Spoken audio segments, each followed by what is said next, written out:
कौन से पंखा बंद करवाने?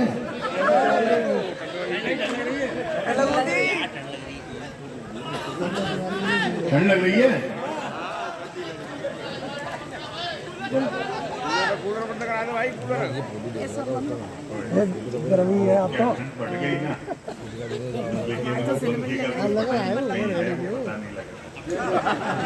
नहीं संपत जी उन्हें ठंड नहीं लग रही, वो तो आवाज चेक कर रहे हैं कि उनकी निकल रही है कि नहीं।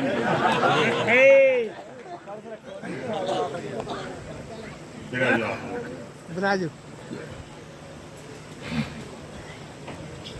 माथुर वैश्य सभा के 136वें वर्ष की जयंती का ये कार्यक्रम, मैं आपको बधाई और शुभकामनाएं देता हूँ। अवनीश गुप्ता जी, वही कविताएं रचनाएं होती हैं जो हर रात हम थोड़ा अदल बदल के साथ सुनाते हैं। सबसे बेहतरीन कवि सम्मेलन वो होता है जब कवियों को संतुष्टि मिलती है, और बहुत लंबे समय बाद मैं देख रहा हूँ कि वो संतुष्टि वाला क्षण आज की रात इन कवियों ने जिया है। क्या बात। एक छोटी सी जगह पर आपका पूरा परिवार, आपके समाज के लोग बैठकर जिस मनोयोग से कवियों को, सच बताऊं बहुत लंबे समय बाद एक अच्छा कवि सम्मेलन हम लोगों को भी सुनने के लिए मिला। क्या बात। तो आप बधाई के पात्र हैं जिस तरह से माताएं बहनें यहाँ रात भर बैठी हैं, और मैं किसी भ्रम में नहीं हूँ। अब वही लोग हैं जो या तो लिहाज में बैठे हैं या फिर जो दूसरों के साधन पर आए हैं।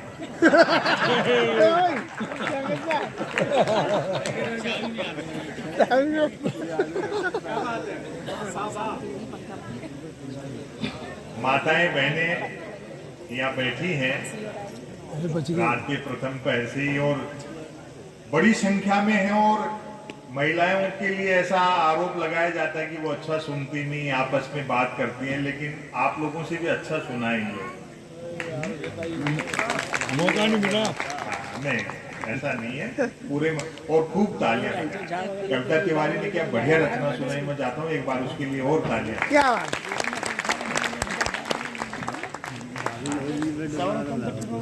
एक बात पूछता हूँ। हाँ जी, 2 चक्कर होते थे, अब 1 चक्कर में सवार हो जाता है, ऐसा क्यों?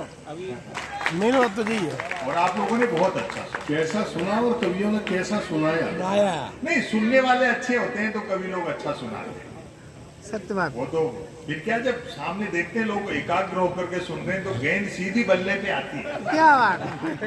चक्कर ही पड़ेगा। तो वही बातें होती हैं, हर रात वही कैसेट फंसा हुआ है, लेकिन लाइव सुनने का अलग आनंद है। जैसा अवनीश गुप्ता जी ने कहा था कि हम आपको लाइव सुनना चाहते थे। क्या है कि मनुष्य और कविता ये विकासशील है। मतलब एक ही आदमी दिन में दोबारा आपको मिलेगा तो वो नए संदर्भ और नए रूप में होगा। यही रचना के साथ होता है। रामचरितमानस आप जितने बार पढ़ो, या आप महाभारत जितने बार पढ़ो, गीता जितने बार पढ़ो, उतनी बार नए अर्थ देती है।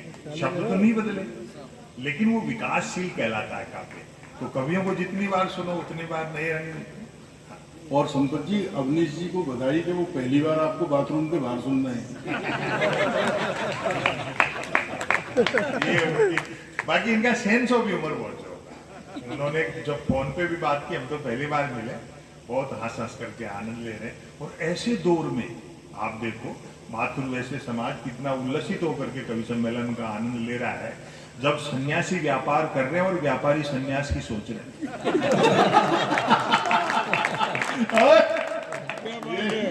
ऐसे अब क्या है कि मैं आपको कुछ हिम्मत करके कोशिश करूंगा कुछ सुना दूं, वरना आज थोड़ा सा अतिरिक्त घबराहट सी है, क्योंकि जिस गाड़ी में मुझे बिठा करके लाए थे उसी में बीजेपी का झंडा लगा हुआ तो मैं थोड़ा सा अतिरिक्त अनुशासित हूँ आज, जो बहुत देर तक नहीं रहूंगा। तो मजाक ही। देखो क्या है, बीजेपी तो वाजपेयी जी के साथ चली गई, वो आखिरी आदमी थे, और अब तो बस चेहरे रह गए और सहनशीलता घट गई, सहनशीलता घट गई। अब क्या सहन, वाजपेयी जी ऐसे बैठे रहते थे। मैं आपको सच्चा किस्सा बताऊं, किसी कवि शायर ने गढ़ा होगा या पता नहीं, यूएनओ में वाजपेयी जी भाषण देकर के आए। सेंस ऑफ ह्यूमर देखो, अब तो पार्लियामेंट में लोग कैसी भाषा बोलते हैं। किसी भी पार्टी का सांसद हो, भाषा मर्यादित होनी चाहिए। वाजपेयी जी यूएनओ में तेजी भाषण देके आए हिंदी में, तो बड़ा ढोल बज गया साहब, हिंदी की जय जयकार हो गई, पूरी दुनिया में डंका बज गया। तो एक किसी ने कह दिया, बोले वाजपेयी जी क्या हिंदी हिंदी करते रहते हो, हिंदी में ईमानदार शब्द तो है ही नहीं। अगर आपको ईमानदार कहना है तो उर्दू ही कहनी पड़ेगी, अंग्रेजी में ऑनेस्ट कह दो, इसके लिए कोई हिंदी में मीनिंग ही नहीं है। तो वाजपेयी जी का सेंस ऑफ ह्यूमर देखो, बोले क्या आप हिंदी हिंदी करते रहते हो, हिंदी में ईमानदार शब्द तो है ही नहीं। तो वाजपेयी जी बोले यार बात तो आप तो ठीक कह रहे हो, लेकिन हिंदी में तो बेईमान भी नहीं है। क्या बात है, बहुत सुंदर, बहुत बढ़िया, बहुत बढ़िया। वो चाहते हैं तो हिंदी के नाम पर उस आदमी पर नाराज हो सकते थे, वातावरण बिगड़ सकता था, तनाव और उत्तेजना बहुत बढ़ सकती थी वातावरण में, लेकिन बात को संभालने का ढंग होना चाहिए। देखो एक तो मुझे चिढ़ा रहे हैं, ये मेरे टाइम में चाय लाए हैं जो 2014 से मैंने छोड़ रखी।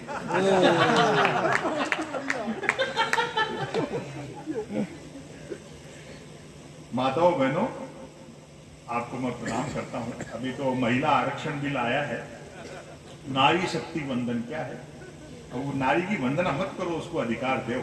ये बहलाने वाली बात हो गई, वंदन बहुत हो गया, अधिकार की बात करो। उसमें एक प्रावधान और जुड़वा हो, आपकी सरकार आ जाए तो नारी वो जो महिला आरक्षण दिया है कि उसको साथ रखना पड़ेगा जिसके साथ फेरे खाए। और वैसे भी स्त्री का त्याग संसार में पुरुष से बड़ा है, ये चाहे आपकी कितनी भी मजाक करें। सही बात। वो पति ने डींग हाँकते हुए कहा मेरा बड़प्पन देख जो तेरे से बिना देखे शादी कर ली। पत्नी बोली मेरी भी हिम्मत देख जो तेरे को देखने के बाद भी मना नहीं किया। बहुत बढ़िया। मीडिया के अब मैं आपको गाड़ा गाड़ा सुनाता हूँ और एक बार भी ताली बजाने के लिए नहीं कहूंगा, खूब बजाई आपने तालियां। देखिए दो बड़े ग्रंथ हैं हमारे यहाँ, रामायण और महाभारत। दोनों से क्या शिक्षा मिलती है? रामायण से तो ये शिक्षा मिलती है कि सोने का हिरन नहीं होता, और महाभारत से ये शिक्षा मिलती है कि बहुमत की ताकत का दुरुपयोग करने के क्या नतीजे निकलते हैं। सही बात, सही बात है, बहुत बढ़िया। तो उनसे सीखो। और 4 वेद 6 शास्त्र में बात लिखी है, दो दुख दीने दुख होत है, सुख दीने सुख होत। क्या बात, बहुत सुंदर। इतने लंबे चौड़े कथा प्रवचन और ये सब सुनने की जरूरत नहीं है। दूसरों के सुख दोगे तो सुख मिलेगा, दुख दोगे तो दुख। बिल्कुल सत्य बात। मीडिया के लोग यहाँ बैठे हैं क्या? जी सर बैठे। एक रचना आपसे शुरू करता हूं। खूब उधम मचा रखा है नेताओं पर, और मैं कुछ नहीं कहूंगा, यहाँ तो मेरे ख्याल नहीं होंगे ज्यादा, अब आजकल पता भी नहीं लगता। वो एक कार्यक्रम में सामने एक विधायक बैठे थे, मुझे पता नहीं किस पार्टी में, मैंने उनसे पूछ लिया, मैंने कहा साहब कांग्रेस में हो क्या? बोलो नहीं, कांग्रेस में घंटे भर पहले थे, अभी बीजेपी। कौन किधर आ रहा है किधर जा रहा है कोई पता नहीं। हालांकि अभी इंडिया डिजिटल हो गया, थोड़ी दिन की दल बदल की समस्याएं हैं। अब ये तमाम नेता आपको अमेजन और फ्लिपकार्ट पे मिलेंगे। क्या बात है, बहुत बढ़िया, बहुत बढ़िया। और बूढ़े और रिटायर्ड नेता भी उदास न हो, वो अपने आप को OLX पर डाल सकते। नैतिकताएं और वो सब कहां रहेंगे? देखिए साहब, ब्रेकिंग न्यूज। खबर कैसे तानी जाती है? आत्मनिर्भर नामक राज्य में डिजिटल क्रांति वाले होने को थी, पर न्यूज क्रांति हो चुकी थी। न्यूज चैनल खबरें तलाशते नहीं गढ़ते थे और देते नहीं फैलाते थे। ब्रेकिंग न्यूज की तो मारामारी रहती थी। अब कथा यहां से शुरू होती है। एक दिन ज्यों ही राजा नहाकर स्नान घर से निकला, त्यों ही एक न्यूज चैनल ने ब्रेकिंग न्यूज दागी, राजा नहाया। दूसरे न्यूज चैनल ने खुशी जाहिर की, राजा आज भी नहाया। तीसरे न्यूज चैनल ने अटकलें लगाई, राजा क्यों नहाया। चौथे न्यूज चैनल ने नई जानकारी दी, राजा पहली बार नहाया। पांचवें न्यूज चैनल ने आत्मनिर्भरता की पुष्टि की, राजा खुद नहाया। और इस बार आप तालियां रोक नहीं पाएंगे, छठे न्यूज चैनल ने रहस्योद्घाटन किया, राजा पानी से नहाया। सातवें न्यूज चैनल ने ब्रेकिंग न्यूज में गर्मी भरी, राजा गर्म पानी से नहाया। 8वें न्यूज चैनल ने स्थिति और साफ की, राजा साफ पानी से नहाया। 9वें न्यूज चैनल ने गुप्त जानकारी दी, राजा स्नान घर में नहाया। और 10वें न्यूज चैनल ने राहत भरी ब्रेकिंग न्यूज चलाई, राजा आज तो नहाया। वो धर्मयुग, साप्ताहिक हिंदुस्तान, दिनमान, सारिका, रविवार, कितना साहित्य होता था, घरों में आती थी, इंतजार रहता था। अखबारों में अलग से साहित्य का एक पन्ना होता था। अब तो अखबार 3 चीजों के लिए पढ़े जा रहे हैं, बिजली कटौती, उठावना और राशिफल, और रोज नहीं निकलते। एक दिन तो अखबार के दफ्तर से 2 लोग आ गए, बोले संपत सरल जी नया अखबार लॉन्च कर रहे हैं, आप भी ग्राहक बन जाओ। क्योंकि अखबारों का कोई पाठक तो बनता नहीं, ग्राहक ही बनते। 1 रुपए में 16 पेज। और जो मैंने जवाब दिया, मैंने कहा भैया रुपए चाहे 1 की जगह 2 ले जाए, लेकिन 16 पेज खाली दे जाएगा। फिर मैंने रिसर्च की कि इतने अखबार बिकते कैसे। तो अचानक एक दिन एक अखबार के दफ्तर से फोन आया, बोले संपत सरल जी आज आपका नाम हमारे अखबार में छपा। मैं बड़ा खुश हुआ जी, आपका अखबार कहाँ मिलता है? बोले हमारा अखबार कोई ऑफर नहीं बांटता, जिस किसी का नाम छप जाता है दिन भर वही खरीद खरीद कर बांटता है।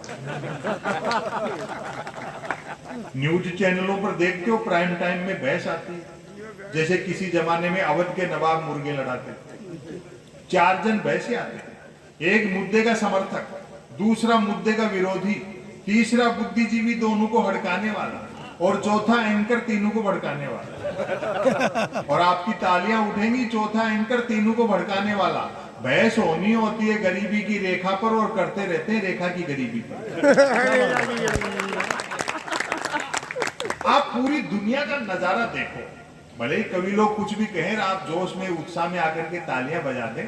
एक वर्चस्ववादी नेता और 2 व्यापारी, चाहे वो बोल्सोनारो हो, एर्दोगन हो, पुतिन हो, जिनपिंग हो, ट्रंप हो, वहां वाले हो या यहाँ वाले, पूरी दुनिया। आप क्या खाएंगे, क्या पहनेंगे ये तो छोड़ो, आप क्या पढ़ेंगे और क्या सोचेंगे ये तक कहीं और से तय हो रहा है। प्रेमचंद की एक कहानी ईदगाह पढ़ी होगी आप लोगों ने, वो पाठ्यक्रम से इसलिए हटा दी कि अगर गांव में मेले भरेंगे और हामिद दादी के लिए चिमटा गांव में मेले से खरीदेगा, तो मल्टीनेशनल कंपनियों के ब्रांडेड चिमटे कैसे बिकेंगे? कैसे बिकेंगे? बहुत सुंदर, बहुत सुंदर। 2 चीजें हैं बाबूजी, बाजार और बाजारवाद। अपन गफलत में खेल रहे हैं, खतरे बहुत बढ़ गए। दोनों चीजों में अंतर यह है, बाजार का मतलब है जरूरत के हिसाब से चीजें बनाना, और बाजारवाद का मतलब है चीजें बना करके जरूरत पैदा करना। वो अब चाहे वो फिलिस्तीन और इजराइल का युद्ध हो, यूक्रेन और रशिया का युद्ध हो, पूरी दुनिया का दुर्भाग्य देखो, एक कोई वैश्विक नेता ऐसा नहीं है जो अपनी जबान से कह दे और युद्ध रुक जाए। ये जो राजनीति में जो दरिद्रता का दौर है पूरी दुनिया में, इसलिए उसकी शिकायत क्या करनी। जब जैसा होना चाहिए वैसा न होकर के जो नहीं होना चाहिए वह होता है, तब व्यंग्य पैदा होता है। वरना एक जमाना ऐसा था जब मैं भी प्यार प्रेम की कविताएं लिखता था, जब तक अक्लदाड़ नहीं निकली। उबासी के बहाने भी किसी लड़की के दांत दिख जाते हैं तो मैं 5-7 गजलें लिख मारता था। क्या बात है। भले वो उबासी मुझको देख करके ले रही है। एक निवेदन कर दूं, बड़ी संख्या में माताएं बहनें बैठी हैं, प्रकृति के कुदरत के सृष्टि के नियम बदल सकते हैं, औरत के प्रति पुरुष की मानसिकता नहीं बदल सकती। क्या बात है। बात अच्छी लगे तो तालियां बजाना, इनके तो खिलाफ बोल रहा हूँ। प्रकृति के कुदरत के सृष्टि के नियम बदल सकते हैं, औरत के प्रति पुरुष की मानसिकता बदल ही नहीं सकती।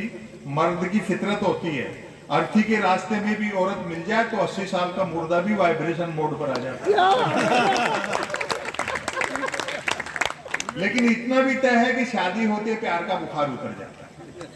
जैसे ही ब्याह की कुनेन खाई, प्यार का मलेरिया गायब। मेरे एक मित्र ने प्रेम विवाह किया। प्यार के दौरान जिस लड़की के साथ जो कंकड़ झील में फेंके थे, शादी के बाद दाल में निकल गए। और ताली तो इस बात पर बजाओगे, जिस लड़की को लेकर भागा था अब उसको देख के ही भागता। शादी के 3 दिन बाद मिला। मैंने कहा नया नया प्रेम विवाह किया, पत्नी को लेकर सिनेमा जा, सैर सपाटा कर, क्या मंदिर मंदिर भटकता है? बोले भाई साहब सुना जोड़े ईश्वर बनाता, बस उसी को ढूंढ। ये वो त्याग और समर्पण का काम है। आदमी को प्यार मोहब्बत में अपना कैरियर तक दांव पर लगाना पड़ता है। मैं ऐसे कई लड़कों को जानता हूं जो कॉलेज के जमाने में मेरे साथ पढ़ते थे, जिन्होंने अपने बाप की गाड़ी कमाई से प्रेमिकाओं को जलेबी खिलाई, आजकल शहर के नामी हलवाई बने हुए। और मेरे मित्र का त्याग तो प्रेम के मामले में बुद्ध से भी बड़ा है। बुद्ध अपनी पत्नी और बेटे को सोता हुआ छोड़कर चले गए थे। वो रोज रात को इंतजार करता है कि लुगाई सोए तो घर में घुसूं। और देखो, मैं तो हिंदी साहित्य का विद्यार्थी था। हिंदी और भारतीय भाषाओं की स्थिति, हिंदी साहित्य का विद्यार्थी था, इसलिए मुझसे तो कौन प्रेम करते भाई, मरते हुए पे कौन मरेगा। लेकिन मेरे साथ दो चीजें ठीक थी, तो साहित्य का विद्यार्थी था तो भाषा अच्छी थी, दूसरा मैंने ट्रकों से शेरो शायरी उतार रखी, तो प्रेम करने वाले मुझसे प्रेम पत्र लिखवाते, और मैं जिसके प्रेम पत्र लिख देता था उसके दो नतीजे जरूर निकलते थे, या तो उसकी शादी हो जाती थी या फिर वो पिटता था। हालांकि बात एक ही है। आज भी कई मिलते अपनी पत्नी और बच्चों के साथ जो मेरे प्रेम पत्रों की वजह से ब्याहे गए, मुझे देखते ही दांत पीसते हैं कि नालायक जॉर्ज बुश एक अच्छी खासी अमेरिकी फौज को इराक में उलझा। हिंदुस्तानी आदमी आम दिन तो छोड़ो, 14 फरवरी को वैलेंटाइन डे आता है, उस दिन तक सुख से प्रेम नहीं कर सकता। 14 फरवरी को श्री राम सेना वाले तो ये कह देते कि जो भी प्रेम करता हुआ मिला उसको पीटेंगे, और सरकार पुलिस को ये कह देती कि देखो इस दिन कोई प्रेम से वंचित नहीं रह जाए। जो प्रेम करते हुए मिलते हैं उनको तो श्री राम सेना वाले पीटते हैं, जो नहीं करते उनको पुलिस वाले पीटते हैं। ये वैलेंटाइन डे वगैरह है क्या? मेरे ख्याल से वैलेंटाइन डे एक सोने का हिरण है, जिसे बाजार के जंगल में उन कंपनियों ने छोड़ रखा है जो धनुष बाण का बिजनेस करती है। बहुत बढ़िया, बहुत बढ़िया, बहुत सुंदर, बहुत बढ़िया, बहुत कबीर को, सूर को, तुलसी को, मीरा को पढ़ो तो पता लगे प्रेम दर्शन का विषय, प्रदर्शन का विषय। क्या बात है, बहुत बढ़िया। जिन नौजवानों के कंधों पर चुनौतियां हैं, देश की, समाज की, परिवार की, कैरियर की, एक निवेदन कर दूं, कोई प्यार मोहब्बत जैसी बात नहीं। ये मीडिया, सोशल मीडिया में खेल चलता रहता है कमाई के लिए। समय बदल गया, समय का स्थान ट्यूबलाइट ने ले लिया। परवाना जलने की गरज से जाता है तो छिपकली खा जाती है। क्या बात है, क्या बात है। तो ये सब एक तो क्या कि आजकल आत्ममुग्धता बहुत बढ़ गई, एक आत्म प्रचार, हमने ये कर दिया, मैंने ये कर दिया। पहले ये चीजें नहीं थी, दूसरों को श्रेय देते थे। अभी जैसे दिल्ली में G20 हुआ और चंद्रमा पे चंद्रयान उतरा, तो प्रधानमंत्री ने उसका प्रचार ऐसे किया जैसे चंद्रयान तो दिल्ली में उतरा, G20 चांद पे हुआ। भाई हद होती है किसी चीज। एक कैसेट बज रहा है 10 साल से, डीजल पेट्रोल हमारे हाथ में नहीं, रुपया अंतरराष्ट्रीय कारणों से गिर गया, महंगाई भ्रष्टाचार के लिए कांग्रेस जिम्मेदार है, बाकी सारी समस्याएं नेहरू छोड़ गए, फिर भी कोई दिक्कत हो तो पाकिस्तान चले जाओ। अब इन चीजों का कोई जवाब होता है? वो पेट रोटी की बात करो, महंगाई बेरोजगारी की बात करो, वो सब चीजें हैं, लेकिन क्या की जाए। एक रचना आपको मौजूद, हम सोशल मीडिया के दौर में हैं और लोग ऐसे देखते हैं तकनीक, सूचना क्रांति, तकनीक क्रांति। ये कोई क्रांति? क्रांति तो व्यवस्था परिवर्तन को कहते हैं। जरूरत के हिसाब से चीजें थी, बन गई। विकास ये नहीं है कि कितने एक्सप्रेसवे बन गए, कितने फ्लाईओवर बन गए, कितनी मेट्रो ट्रेन चल गई, कितनी वंदे भारत चल गई, कितनी राजधानी एक्सप्रेस दौड़ रही है। ये कोई ये समय के हिसाब से सुविधाएं हैं, आदमी जुटा लेता है।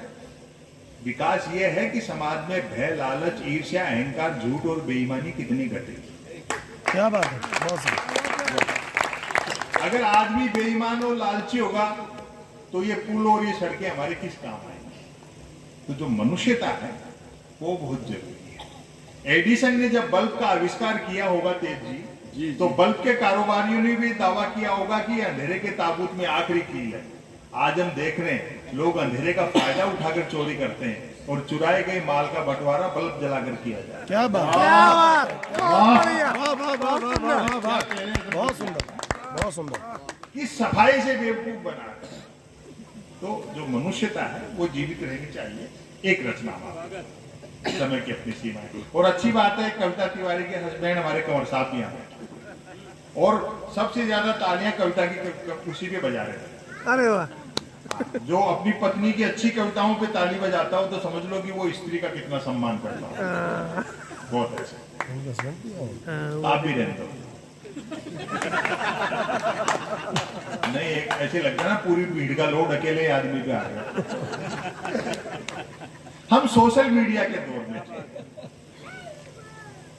अच्छी बात है, सोशल मीडिया ने भौगोलिक दूरियां कम कर दी, लेकिन आदमी से आदमी को दूर कर दिया और अब तो आदमी खुद से दूर होता जा रहा है।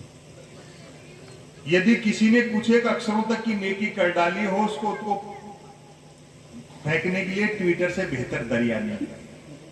जो कुछ नहीं कर सकता वो भी ट्वीट कर सकता है, और एक बार जो ट्वीट करने लगता है फिर वो कुछ नहीं कर सकता।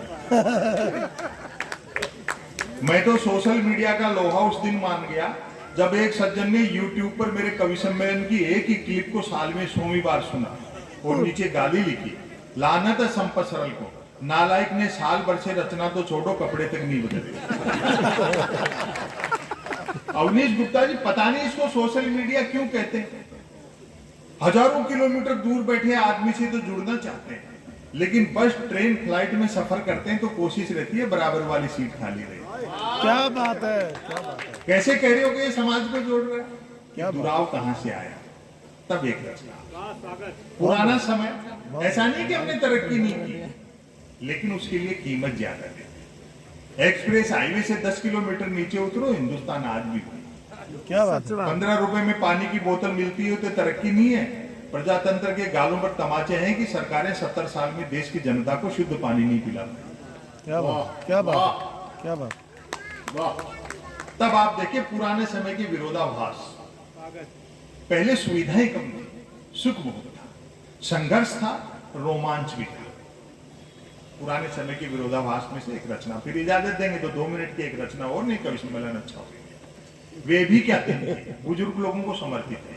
बढ़िया रचना, बहुत अच्छी रचना। वे भी क्या दिन थे, वे भी क्या दिन थे जब घड़ी एक आध के पास होती थी और समय सबके पास था।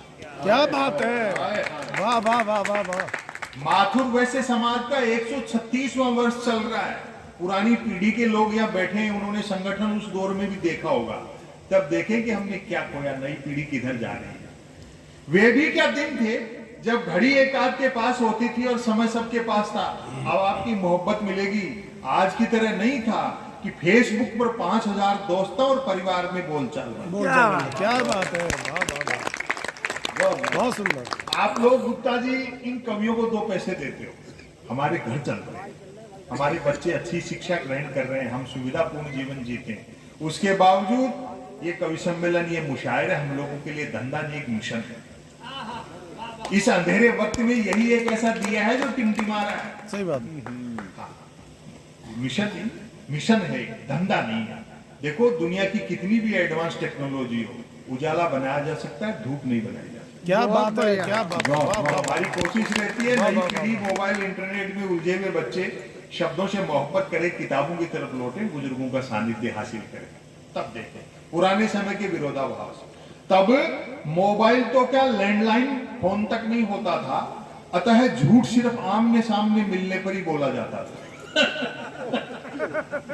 खान पान शुद्ध था और याददाश्त अच्छी थी। हर व्यक्ति को 7-7 पीढ़ियां याद रहती थी, अपनी भी और गाली गलौज होने पर दूसरों की भी। क्या बढ़िया सुन। हमारी प्राथमिक शिक्षा तो ऐसी थी जिसमें शिक्षा प्राथमिक नहीं थी। क्या बात है। हमारा 50 बच्चों, 3 अध्यापकों, 2 पेड़ों और 1 कमरे का स्कूल हुआ करता था। आज तो इतने के बल पर लोग यूनिवर्सिटी चला रहे हैं।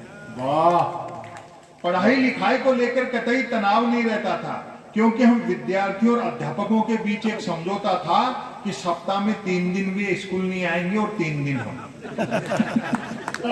बोलचाल में राजस्थानी का इस्तेमाल होता था, जैसे आप अवधी, पंजाबी या ब्रज जो भी भाषा बोलते हैं, बोलचाल में राजस्थानी का इस्तेमाल होता था। हिंदी सिर्फ शहरों तक सीमित थी, और अब आपकी तालियां उठेंगी, हिंदी सिर्फ शहरों तक सीमित थी और अंग्रेजी तो पीने के बाद ही बोली जाती थी। कई प्रकार के खेल कूद थे। अब तो बच्चे गेम के नाम पर वीडियो गेम खेलते हैं। क्या बात है। बच्चे भी क्या करें, खो खो, कुश्ती और कबड्डी तो संसद विधानसभाओं में चलेगा। बाकी खेलों को क्रिकेट ने बाउंड्री लाइन से बाहर कर रखा है। अब अपना बचपन याद करो। हालांकि क्रिकेट तब भी खेला जाता था, बैट का मालिक बैटिंग करता था और बॉल का मालिक बॉलिंग। फील्डर भी यही 2 होते थे। बैट टच न होने पर फेंकी हुई गेंद फेंकने वाले को लानी पड़ती। एक ओवर कुल कितनी गेंदों का होगा ये गेंद का मालिक तय करता था। बल्लेबाज पहले गेंद पीटता था, फिर मूड के अनुसार भागकर या चलकर रन बनाता था, तत्पश्चात गेंद लाता था, मोहब्बत मिलेगी। ऐसा भी होता रहता था कि बल्लेबाज की दिन भर गेंद लाने की इच्छा नहीं रहती थी और वह दिन भर रन ही बनाता रहता। हम आवारा पूंजीवाद के दौर में जी रहे, जिसमें टेक्नोलॉजी और मिल गई। हुआ क्या, मनुष्य के भीतर बह गया, सुरक्षा बोध बढ़ गया। तब देखें, लोग भूखे उठते तो थे किंतु भूखे सोते नहीं थे। महंगाई बिल्कुल नहीं थी, ईमान के अलावा सब कुछ सस्ता था। और सस्ताई का अंदाजा आप इसी से लगा लें कि फिल्मों में हीरोइनों को पैसा कम मिलता था तो भी कपड़े पूरे पहनती। क्या बात है। उन दिनों रामलीलाएं मनोरंजन का प्रमुख साधन हुआ करती थी। क्या बात है। आपने खूब जय श्री राम किया, जय सिया राम के नारे लगाए, लेकिन इस बात को प्रभु श्री राम भी जानते हैं कि उनके काम में भक्ति कितनी है और राजनीति कितनी है। क्या बात है। वरना सबसे ज्यादा तो राम की कृपा आडवाणी जी पे होनी चाहिए थी। सही बात, बहुत सही बात। रथ यात्रा तो उन्होंने की। उनको थोड़ी पता था कि पांव छूने के बहाने मोदी जी जमीन खींच रहे। समझो, आज बेचारे भले आदमी आडवाणी जी समझ में आ गया ना कि राम किसी मठ में नहीं घट में रहते। क्या बात है। उन दिनों रामलीलाएं मनोरंजन का प्रमुख साधन हुआ करती थी। गांव की रामलीला में देखो कैसे हंसी मजाक नाच गाने होते थे और कोई बुरा नहीं मानता था। आज तो छोटी सी बात पे अपमान हो गया, धर्मों का अपमान हो गया। उन दिनों रामलीलाएं मनोरंजन का प्रमुख साधन हुआ करती थी, जिनमें महिला पात्रों का रोल भी पुरुष ही किया करते थे। रामलीला वालों का गले मिलने और गले पड़ने का समय अलग अलग होता था। रामलीला मंडली गांव की धर्मशाला में ठहरती थी। हम बच्चे दिन में धर्मशाला में जाकर देखते थे कि गत रात ही एक दूसरे के जानी दुश्मन रहे बाली और सुग्रीव साथ साथ ताश पत्ती खेल रहे। शूरपनखा मंथरा के लिए चाय बना रहा है और हर पुरुष की जो घर में औकात है, चटाई पर बैठा रावण रात को आरती में आए पैसों का हिसाब मंदोदरी को दे रहा है। लोग पैदल चलते थे और पद यात्राएं करते थे, जो कि पद प्राप्त करने के लिए नहीं होती थी। कुछ एक के पास साइकिलें होती थी जो 4 रोटियों में 40 का एवरेज देती। क्या बात है। कारें मोटरसाइकिलें तो छोड़ो, बसें तक गिनती की हुआ करती थी। जहाज और हवाई जहाज तो हम किताबों में देखते थे और कॉपियों के बनाते थे। याद आती है वे मीटर गेज की कोयले के इंजन वाली गाड़ियां। तय करना कठिन था कि ट्रेन और यात्रियों में कौन किसको ढो रहा है। उनकी स्पीड का तो यह हाल था कि घंटे आधे घंटे का सफर होता था तो भी लोग 3 वक्त का खाना बांध कर चलते थे। ट्रेन में चढ़ने में जितना पसीना आता था, उतरने में उससे अधिक आता था। और व्यंग देखें आप, बहुत अच्छा सुन रहे। यात्री काट की सीटों पर काट के उल्लू बने बैठे रहते थे। डिब्बे में डफली वालों का गाना बजाना चलता रहता था। और भारतीय यात्रियों का मनोविज्ञान देखना और पकड़ लो तो बताना। डिब्बे में डफली वालों का गाना बजाना चलता रहता था। खड़े यात्री भजन पसंद करते थे और जिन्हें सीट मिल जाती थी वे गजल। क्या बात है। लोग फरमाइशें करते रहते थे और डफली वाले गाते रहते थे। डफली वालों को पैसा देने का वक्त आता था तब फरमाइशें करने वाले खुद गाने लगते थे। और अब की बार फिर आप तालियां रोक नहीं पाओगे, मेरी चुनौती है। चूंकि यात्री को सामान की भी स्वयं ही रक्षा करनी होती थी, अतः खाली हाथ चढ़ते थे तो भी सामान लेकर ही उतरते थे। क्या बात है। क्या बात है। चिट्ठी पत्री का दौर था। SMS ईमेल वाले क्या जाने पत्र लेखन का स्वाद। पत्रों में व्याकरण अशुद्ध होते हुए भी आचरण शुद्ध होता। क्या बात है। वाह। मैंने तो स्वयं कई बार अपने पिताजी को चरण स्पर्श की जगह आशीर्वाद लिखा है। खत लिखता हूँ खून से स्याही में समझना, अर्थात प्रेम पत्र लाल स्याही से लिखकर अपने खून से लिखा बताने का रिवाज तब भी था। परिणाम भी वैसा ही निकलता था। जिन्होंने वैसे प्रेम पत्र लिख लिख कर कबूतर उड़ाए थे, आज बेचारे शादीशुदा और तोते उड़े थे। शादी से याद आया, तब शादियों में व्यर्थ का धूम धड़ाका और दिखावा नहीं होता था। बस 2-4 बाराती बैंड पर बजती बीन की धुन पर नागिन डांस कर लेते थे, क्योंकि तब बीन बनाने के लिए रुमाल ही 2-4 बारातियों के पास। सही बात। वह टीवी नहीं रेडियो का युग था। व्यक्ति बंदूक भले बिना लाइसेंस के रख सकता था, किंतु रेडियो के लिए लाइसेंस अनिवार्य था, जिसे पोस्ट ऑफिस में रिन्यू कराना पड़ता था। बिना लाइसेंस का रेडियो बजा लिया तो जेल जाओगे। व्यक्ति बंदूक भले ही बिना लाइसेंस के रख सकता था, किंतु रेडियो के लिए लाइसेंस अनिवार्य था। याद आते हैं अमीन सयानी का बिना का गीतमाला, जसदेव सिंह की हिंदी कमेंट्री, कृष्ण कुमार भार्गव, देवकी नंदन पांडे और रामानुज प्रसाद सिंह के समाचार। और अब आपकी मोहब्बत मिलेगी, गर्दन झुकाकर बीबीसी तो ऐसे सुनते थे जैसे आज बीबीसी सुनते हैं। और इसकी अंतिम पंक्ति, फिर इजाजत हो तो एक रचना और सुना दो, नहीं तो फिर कसक रह जाएगी, गुप्ता जी शिकायत कर देंगे। सच है ये पंक्ति अपने बच्चों को सुनाना, हमने क्या खोया इस चमक दमक में। सच है गन्ने का रस सूख जाते हुए लाठी रह जाता है, तब हमारा जीवन कछुए की तरह था, आज हम खरगोश की तरह दौड़ रहे हैं, अर्थात भाग सब रहे हैं और पहुंच कोई नहीं रहा। क्या बात है। बस अंतिम एक रचना छोटी सी सुना दूं।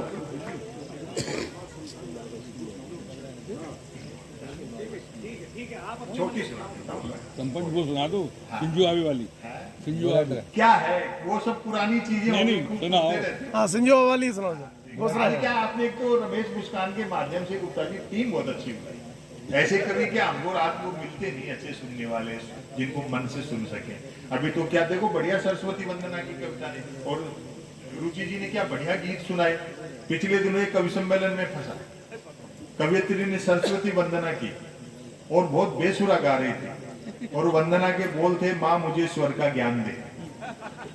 मैंने कहा भाई वंदना अपनी जगह मांगबाजी है। लोग कहते हैं संपत सरल जी आपके 2-4 ऑडियो वीडियो क्या वायरल हुए, आजकल आप पैसा बहुत लेने लग गए। मैंने कहा जी बात तो ठीक है, लेकिन आने जाने का किराया और साथ के कवियों को सुनने का मेहनता न घटा दो तो बचता ही क्या। तो एक रचना मैं ऐसे सुना दूं जो मुझ पर ये आरोप नहीं लगे कि यार संपत जी आए थे और डर गए। हाँ डरने की कोई बात नहीं, उदारता रखो, किसी भी पार्टी के नेता हो सबको सुनो, और जिस दिन सरकारें बदलेंगी आप लोगों के साथ बदले की कार्रवाई होगी, उस दिन भी आपके समर्थन में यही कवि खड़े होंगे। सही बात। दूसरा कोई नहीं बोलेगा, सही। हम ही बोलेंगे सबसे पहले। 13 में खूब बोले, 14 में इनके लिए बोल रहे हैं, आगे आएंगे तब देखें। रचना का शीर्षक पढ़ता हूं, आप तालियां बजाएंगे, मैं रचना शुरू करता हूं। मन की बात। मन की बात। देखो कैसे नहीं कहता। मैं क्या, मुझे लोग कहते हैं कि साहब आपको कोई धमकी, कोई गाली गलौज, कुछ इस तरह का, मगर मेरे साथ ये समस्या नहीं। एक तो क्या है समस्या सोशल मीडिया की है, फेसबुक और ट्विटर इन सब पे होता है, आमने सामने मिलो तो सब सुन ले, विरोधी भी सुन लेगा आपकी बात। ये समस्या सोशल मीडिया में इस्तेमाल करता नहीं। एक आध फोन कहीं से भटका हुआ कुछ आ जाता है तो मैं हंस के टाल देता हूँ। एक फोन आया मेरे पास 2019 में, जब वापस सरकार को बढ़त मिल रही थी, वो देखा बड़ा तीखा व्यंग करता है, फिर जीत रहे मोदी जी, बोले और सुनाओ क्या हालचाल है। मैंने कहा हालचाल ठीक है और सुनाने का पैसा लेते हैं। क्यों पंगा लेना किसी से। बोले फिर जीत रहे मोदी जी। मैं कहा अच्छा हमको भी नया नहीं लिखना पड़ेगा। और सच्ची घटना है कि इनकम टैक्स के अधिकारी ने मुझे फोन करके कहा, बोले संपत सरल जी इतना तीखा मत बोला करो। मजाक में की उन्होंने, ने किसी दिन छापा वापा वाले भिजवा देंगे तो हम क्या व्यंगकार बात को संभाल लेंगे। मैंने कहा देखो जी, हिंदी लेखक के घर में गबन के नाम पर लाइब्रेरी में प्रेमचंद के गबन उपन्यास के अलावा क्या मिलेगा। और अगली जो मैं बात की, आप भी मजा लेना। मैंने कहा फिर भी ऊपर के दबाव में जबरदस्ती फंसाओगे तो हम भी बीजेपी ज्वाइन कर लेंगे। तो ये सब चलता रहता है। तब आप सुने मन की बात, अंतिम रचना बहुत अच्छा है।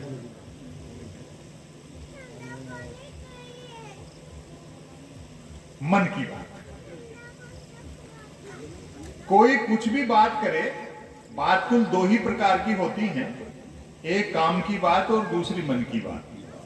यदि आप मेरी इस बात से सहमत नहीं है तो फिर आपकी अलग बात है। यूं तो बात काम की हो या मन की होती, दोनों बात ही हैं, लेकिन दोनों में बेसिक डिफरेंस ये होता है कि काम की बात में मन नहीं होता और मन की बात में काम नहीं होता। वाह वाह वाह वाह। असल में तो मन की बात की ही इसलिए जाती है ताकि काम की बात नहीं करनी। मन की बात कुछ कुछ वैसी ही होती है जैसे सदैव 2 व्हीलर चलाते रहने वाले के कभी 4 व्हीलर हाथ लग जाए तो वह खाली सड़क पर भी हॉर्न बजाते हुए चलता है। मन की बात एक तरफा होती है जैसे देवता वगैरह मूड आने पर आकाशवाणी कर दिया करते थे। मन की बात एक प्रकार का मौखिक प्रसाद होती है जिसे पाने के लिए भक्तों को हाथों के बजाय कान फैलाने होते हैं। मन की बात बिना विषय की होती है। यदि भूले भटके मन की बात किसी विषय पर आ भी जाए तो भी कोई माई का लाल अंत तक नहीं पकड़ सकता कि मन की बात आखिर हो किस विषय पर रही है। काम की बात अपने काम से काम रखती है, जबकि मन की बात का प्रचार करना पड़ता है कि फला तारीख को इतने बजकर इतने मिनट पर मन की बात होगी। पता लगते ही मन की बात को ही काम की बात मानने वाले उछल पड़ते हैं कि वाह मजा आ गया, फला तारीख को इतने बजकर इतने मिनट पर काम की बात होगी। काम की बात सुनी न जाए तो अच्छी खासी काम की बात भी मन की बात होकर रह जाती है, जबकि मन की बात को सुनने वाले मिल जाएं तो बात पूरी मन की बात होने के बावजूद बड़े काम की बात बन जाती है। अब व्यंग्य देखें आप। वैसे सुनने वाले न मिले, अच्छा लगे तो मुझे बताना, वैसे सुनने वाले न मिले तो मन की बात दीवारों से भी की जा सकती है, क्योंकि मन की बात करने वाले ने सुन रखा होता है कि दीवारों के भी कान होते हैं। क्या बात। और व्यंग्य तो अब आ रहा है, दीवारों के भी कान होते हैं, बल्कि वह तो यह तक मानकर चलता है कि जिनके कान होते हैं वे दीवार ही होते हैं। वाह वाह वाह। मन की बात अक्सर शुरू यहां से होती है, भाइयों और बहनों। बस इतना सुनते ही मन की बात के मुरीद भाई बहन सांस रोककर मन की बात ऐसे सुनने लगते हैं मानो सुनने के लिए जिंदगी में अब सिर्फ यही काम की बात बची है।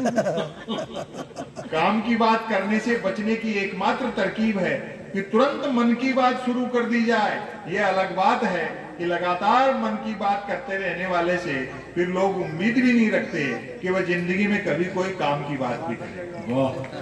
मन की बात अक्सर ज्ञान सिखाने जैसी होती है। समापन कर रहा हूं। जैसे बिना मात्रा के अक्षर सिखाते थे ना, अक्षर ज्ञान सिखाने जैसी होती है। जैसे रतन नल पर चल, रतन झटपट चल, रतन झटपट नल पर चल। ऐसी मजेदार मन की बात का नतीजा भी मजेदार निकलता है। सुनने वाले प्रेरित हो, खुद को रतन मानकर उठते हैं, मटका बाल्टी उठाते हैं और न सिर्फ नल की ओर चलते हैं बल्कि नल की ओर झटपट चलते हैं। व्यंग देखे, वहां पहुंचकर माथा पीटते कि हाय नल से तो पानी नहीं हवा निकल रही है, अर्थात कमबख्त नल तो खुद मन की बात कर रहा है।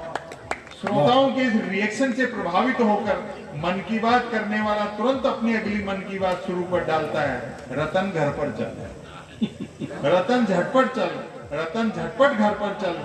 मन की बात करने वाला अनजाने में भी काम की बात नहीं करता। वह जानता है कि काम की बात करने से सब काम में लग जाएंगे, तो फिर मन की बात कौन सुनेगा। आपने बहुत अच्छा सुना, बहुत बहुत धन्यवाद। सच्चा